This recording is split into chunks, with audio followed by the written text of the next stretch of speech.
विदेश में विवाह का योग हो जाता है, जिससे व्यक्ति का विलंब हो जाता है विवाह में, तो परेशानी आ जाती है। दूसरे राज्य में भी विवाह हो सकता है, दूसरे देश में भी विवाह हो सकता है।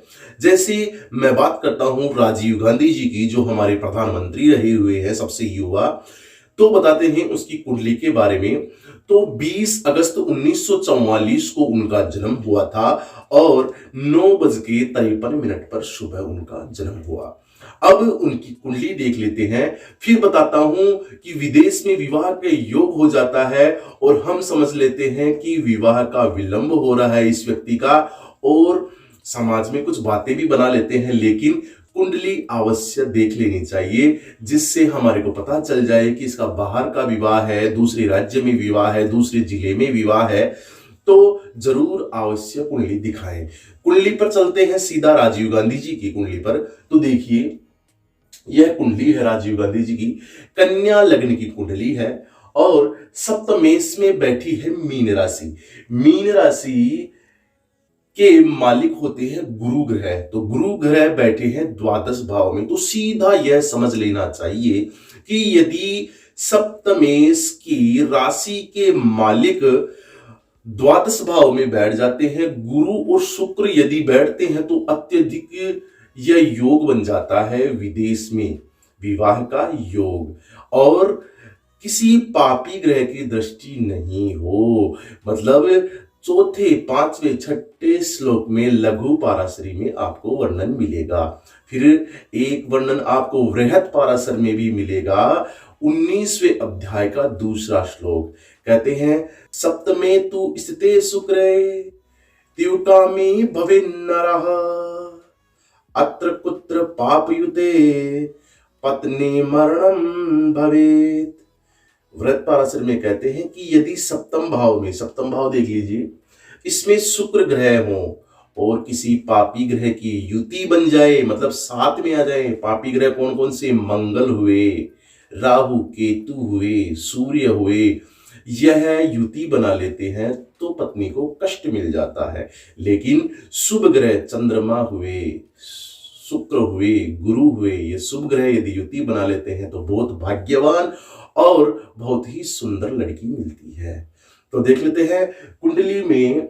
अब इनके द्वादश भाव में बैठे हैं बुध, शुक्र, बृहस्पति, सूर्य और चंद्रमा बैठे हैं।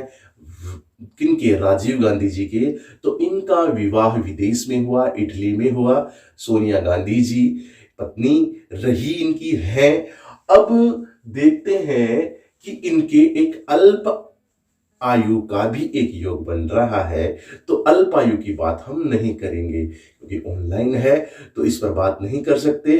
फिर ऐसे ही कुंडली मेरे पास आई थी, बड़ी चौपट जयपुर में, आप जानते होंगे। ये जूस वाली दुकान है यादव जी की, ईश्वरी लाल जी की। ये इस लाइन से पीछे वाला मकान है अग्रवाल जी के। बच्चा का विवाह नहीं हो रहा था, विलंब हो रहा था, वो सोच रहे थे। अब उन्होंने मेरे से पूछा तो कुंडली देखी तो उनका विवाह का योग बाहर था, दूसरे राज्य में था।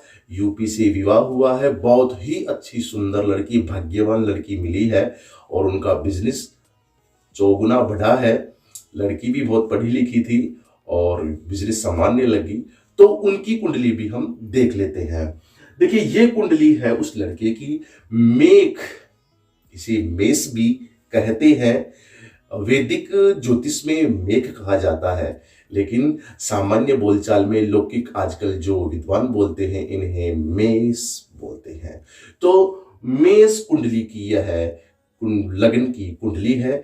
सप्तमेश में बैठे हैं तुला राशि, और तुला राशि है, तुला राशि के मालिक है शुक्र, और शुक्र बैठे हैं द्वादश भाव में, और द्वादश भाव में किसी भी ग्रह की दृष्टियां नहीं है। अतः इनका विवाह बाहर का योग था, बहुत ही भाग्यवान लड़की मिली है।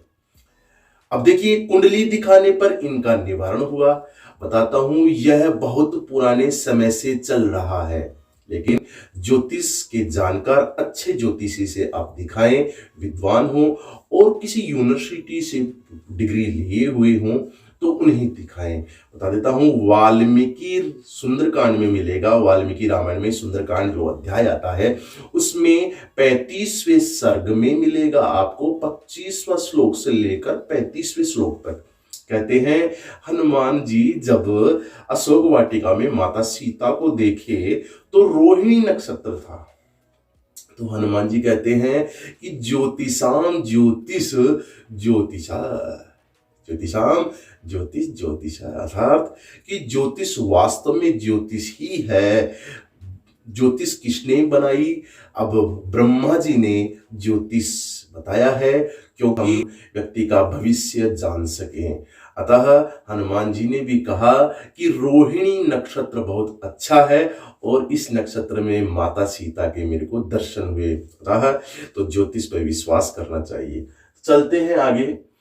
अब जो मंगल है इनकी दृष्टि होती है चौथी आठवीं, तो इनके पास दृष्टि नहीं डाल रहे हैं, ऐसे इनका विवाह का योग बन रहा है। यदि विवाह में विलंब हो रहा है तो क्या करें? क्या करना है? सीधा करना है कि 1200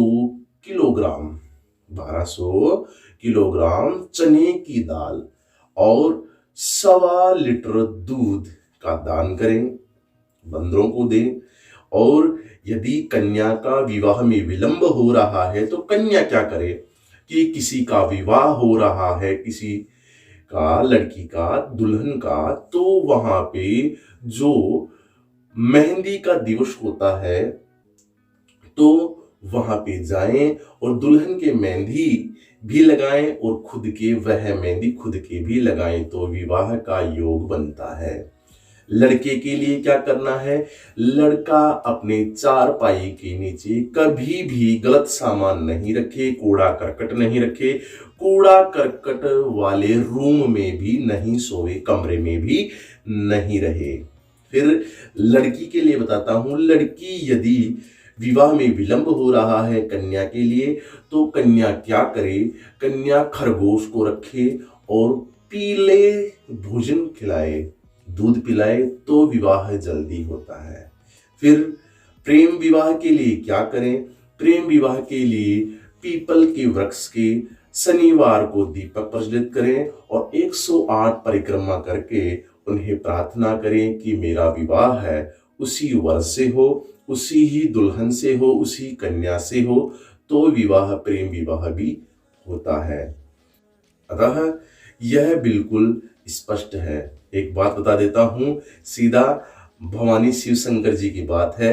एक ब्राह्मण देवता थे, वह पूजा पाठ करते थे, रुद्रा अष्टाध्यायी का पाठ प्रतिदिन करते थे, लेकिन कुछ पड़ोस में उनके परेशान करने वाले लोग रहते थे, कुछ दूसरे धर्म के भी लोग रहते थे, तो उनको वह परेशान करते थे, परंतु ब्राह्मण देवता कभी भी उनको कुछ नहीं कहते थे। लेकिन महारुद्रा अष्टाध्यायी रुद्री के पाठ करने से वह ध्वनि उन पड़ोसियों को भी सुनाई देती थी। सुबह ध्वनि से उनका दाम्पत्य जीवन तो सही हुआ ही और वह निर्मल भी हुए, ज्ञान भी हुआ, वह लड़ाई करना छोड़ दिए और सज्जन तरीके से रहने लगे। तो इतना कलयुग में भी इतना प्रभाव रहता है, तो बिल्कुल आप निश्चिंत रहें। ज्योतिष वास्तव में है, ब्रह्मा जी ने बताया है, तो इसमें संदेह करने की कोई बात ही नहीं है। नमो नमः। विष्णु त्रिवेदी नाथावाला।